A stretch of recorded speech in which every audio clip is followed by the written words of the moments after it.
هعمل معاكم النهارده طريقه مكرونه سهله وسريعه بالجمبري. هنا معايا جمبري قطعته على نصين، وحطيت فلفل، حطيت ملح وبابريكا، وهحط توم باودر. تمام. طريقه سهله وسريعه انا بتبل بيها الجمبري، طريقه جميله جدا. طريقه المكرونه دي لازم تجربوها. واحط شويه شطه حبه صغيرين جدا ما تقولوش لحد. انا حطيت هنا توم باودر وملح. تمام. وحطيت بابريكا وحبه شطه صغيرين، وحط فلفل اسود، وهحط كمان دلوقتي شويه كمون.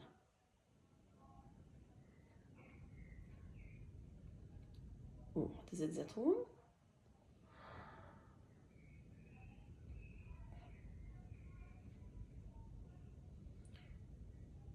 وحط شكل حطيت الكمون وما ظهرش في الصورة، او هحطه دلوقتي. هو كمون اهو، حطيت شوية كمون صغيرين. فكرت ان انا ما جبتوش في الفيديو بس اهو جه.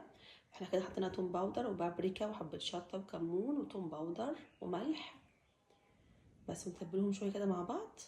تمام. طريقة مكرونة سهلة وسريعة وطعمها جميلة جدا. هنا بقى هنشوح الجمبري. الصينية ديت انا بحبها جدا عشان هي عاملة زي الجريل. بس هنا هنشوحوا الجمبري في شويه زيت كمان صغيرين نحطوهم، وهم كمان احنا كمان متبلين بشويه زيت. بس نقلبهم يعني يدوب، وهنطلعوه على طول، يعني يدوبك مفيش دقيقه ونطلعه.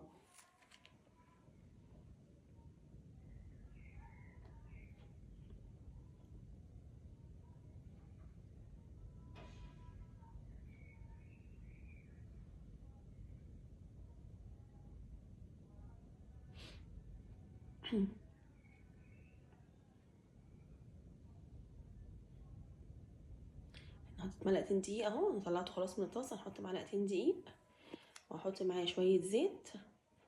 تمام. هنا ميه المكرونه نحطها بقى بالمره، كل حاجه مع بعضها، ان المكرونه دي هتخش معاكم 5 دقايق وتخلصوها. شويه زيت مع معلقتين الدقيق، نشوحهم بطريقه كده بسيطه صغننه. تمام. مجرد ما بياخدوا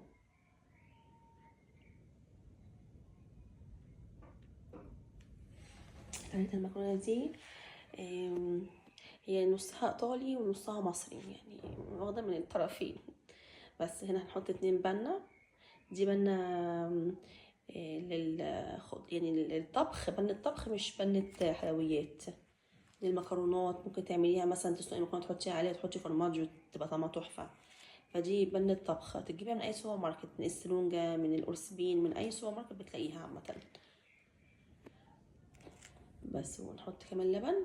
انا حطيت 2 كريمه، واحط لبن. نلم بقى الازاز اللبن اللي ولادنا يقعدوا يفتحوا فيها شمال ويمين كده، ويسيبوهم في التلاجة. اللي انتوا شايفين اهو. تمام. واحط كمان، عايزه اخليها لونها احمر شويه، احط معلقه صلصه، معلقه كبيره يعني حسب ما انتوا بتحبوا طبعا.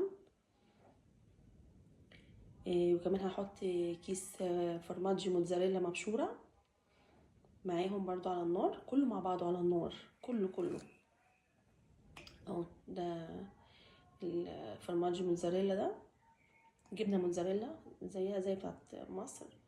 كنت حاطاها في الفريزر عشان ما تبص لما بتحطيها بره التلاجة، في التلاجة عادية بتعمل لون اخضر، فانا بحطهم في الفريزر عامه.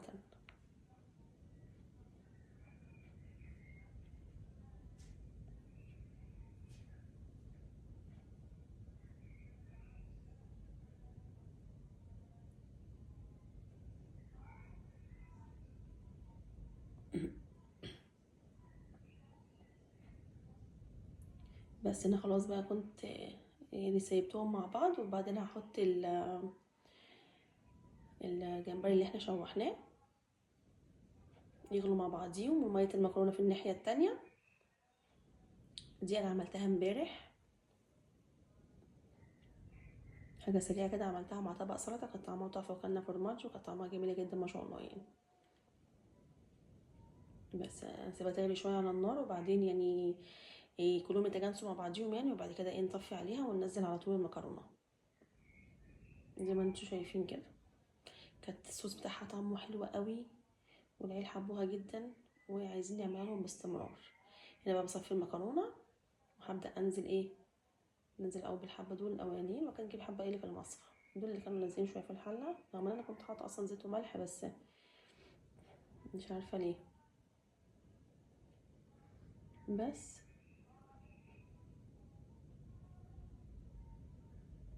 نجيب بقى اللي هما برضو صفيناهم في المصفى اهو، وننزل بيهم.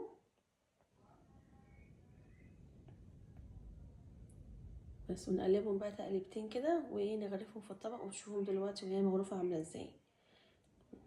نقعد نقلبها. انا خلاص كنت طفيت النار في الحته دي، كنت طفيت النار خلاص، مش النار مش شغاله اهو. ده الشكل النهائي بتاعها. لايك وشير للفيديو عشان اوصلكم كل جديد، واتمنى تكون عجبتكم. كنتم مع هاجر علي، والسلام عليكم ورحمه الله وبركاته.